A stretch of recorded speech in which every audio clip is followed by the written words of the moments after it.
Bonjour Emmanuel Nunck, merci de nous recevoir. Vous êtes ici pour nous parler de Bord de marge, votre nouveau roman aux éditions Castelmore. Alors d'abord, pourriez-vous vous présenter à nos internautes, votre parcours, et aussi nous dire par rapport à Castelmore comment vous avez publié chez eux, et est-ce qu'ils sont venus vous voir ou est-ce que au contraire c'est vous qui les avez démarchés? Alors, mon parcours, j'ai fait des études de lettres pendant longtemps, jusqu'au master. Après, j'ai un DUT métier du livre qui m'a permis de travailler en bibliothèque pendant 3 ans. Et pour Bord de marge, en fait, j'ai rencontré l'éditeur Stéphane Marsan aux Imaginales en 2009 lors d'un speed dating auteur-éditeur. C'est là qu'il m'a rencontré. Il a lu mon premier roman, Porcelaine, et m'a demandé d'écrire une trilogie qui n'a pas abouti. J'ai pas réussi. Et ensuite, finalement, j'ai complètement changé de... C'était ça que je voulais faire. Sur Porcelaine, vous avez eu le prix, vous avez été lauréate du prix du premier roman en ligne, en fait. C'était en août 2010, c'est ça? Oui, c'est ça, effectivement. Alors, est-ce que vous pouvez nous raconter, sans tout révéler, bien sûr, l'histoire de Bord de marge et pourquoi Bord de marge? Au départ, j'ai créé un personnage qui s'appelle Ulalume de Bord de marge. Et son nom est venu tout simplement parce que je l'ai décidé dans les bords de marche de mes cours quand je m'ennuyais en fait à l'école. Et depuis, ce personnage a grandi. Et là, dans le roman, c'est un petit peu Violette en fait. L'héroïne enfin, il y a deux héroïnes, disons. Il y a Violette et il y a Roxane. Et Violette, c'est un petit peu mon Ulalume. Et Bord de marge, parce que c'est pas un monde qui rentre dans les voilà. cadres classiques. Moi, c'est un bouquin qui m'a beaucoup intéressé. Et plus je rentrais... alors déjà, c'est pas des chapitres, c'est des scènes. Donc je pense que c'est un écho au théâtre et au cinéma. C'est quelque chose qui m'a bien plu. Et surtout, plus on rentre dans le récit et plus on voit... Au départ, on voit des références qui sont transparentes, qui sont de vrais hommages. En plus, on sent que vous êtes vraiment inspiré de toute une littérature, que ce soit des littératures classiques du 19e et toute l'imagerie qui peut aller avec... des romans de KPDP, il y a un nombre de références littéraires, cinématographiques, même musicales, puisqu'à la fin vous avez même une sorte de générique façon cinéma qui est très sympa, avec les remerciements d'usage, etc. Et est-ce qu'au-delà de la littérature, on va dire classique du 19e, les romans russes, j'en oublie sans doute, parce que vraiment sortir de bouquin, il y en a beaucoup, oui. Comment ça tient en équilibre? Je fais pas exprès, c'est instinctif. J'engrange des bouquins et des films depuis que je suis née, donc au bout d'un moment, il y a des références, des choses qui font partie de moi, et que si je les ressors, c'est pas forcément tout fait exprès pour qu'elles soient pointées du doigt. Ça fait juste partie de l'histoire, quoi. Mais en même temps, ça reste léger.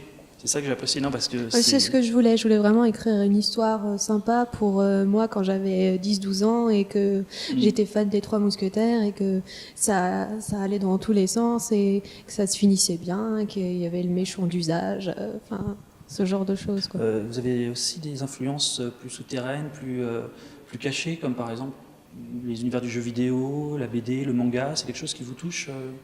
Pour être tout à fait franche, le manga, non, je ne lis absolument pas de manga. Le jeu vidéo, à chaque fois que je touche une manette, je fais n'importe quoi, ça m'énerve, je la jette au bout de 2 minutes.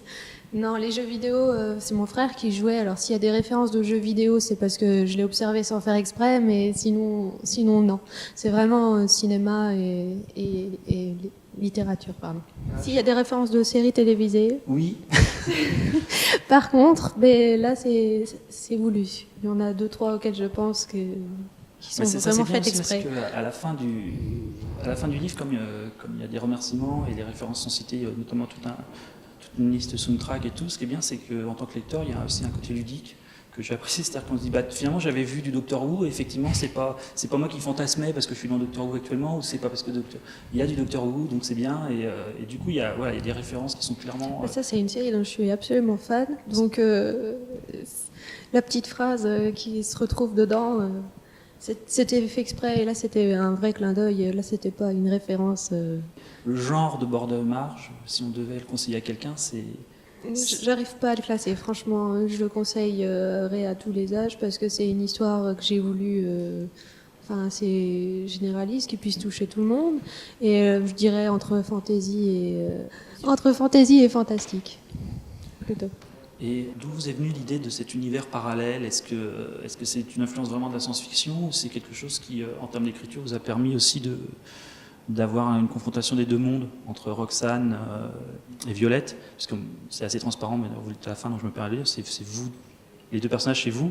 Est-ce que c'était plus facile ou plus agréable, ou est-ce que c'était vraiment dès le départ une volonté de faire les deux mondes? Oui, c'était vraiment une volonté, mais c'était pas spécialement de la science-fiction. C'est quelque chose que j'adore quand la réalité et la fiction se confrontent, parce que ça permet d'écrire des choses qui peuvent aller vraiment dans tous les sens. On peut vraiment s'amuser. Et par exemple, tout ce qui est histoire de fantômes, ça m'a toujours fasciné quand il y a un personnage extraordinaire ou littéraire qui débarque dans un univers réel, comme un film genre Last Action Hero, par exemple. Et c'est un truc qui me fascine. Comment se comporte un personnage de fiction quand il débarque dans notre monde? Est-ce qu'il doit aller aux toilettes? Comment il fait pour manger, pour appréhender toute notre culture, et inversement? Formidable, parce que vous répondez à la question suivante par rapport à Last Action Hero, puisque c'est une référence que j'ai vue assez rapidement. Je me demandais si c'était aussi une influence. Là, c'est pas fait exprès, je m'en suis rendu compte un peu après, en fait.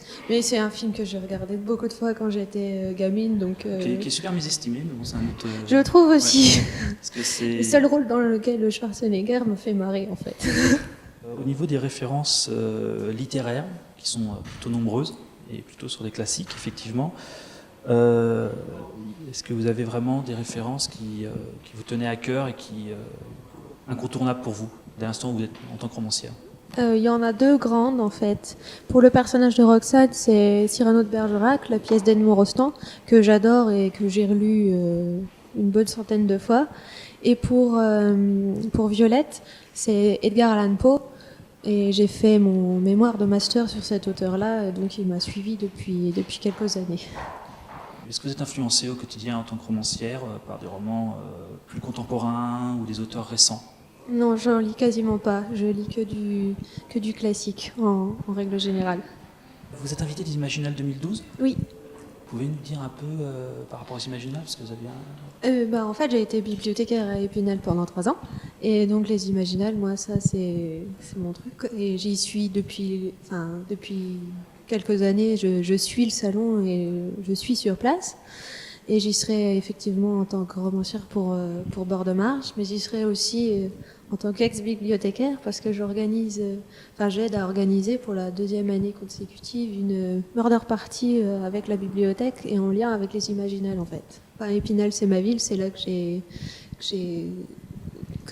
là que tout a commencé, en fait, puisque c'est là que j'ai rencontré l'éditeur de Bragelonne, donc... Alors, la boucle est bouclée. Voilà, tout à fait. Je vous remercie de nous avoir accordé votre temps. Je vous en prie. Et puis, à très bientôt.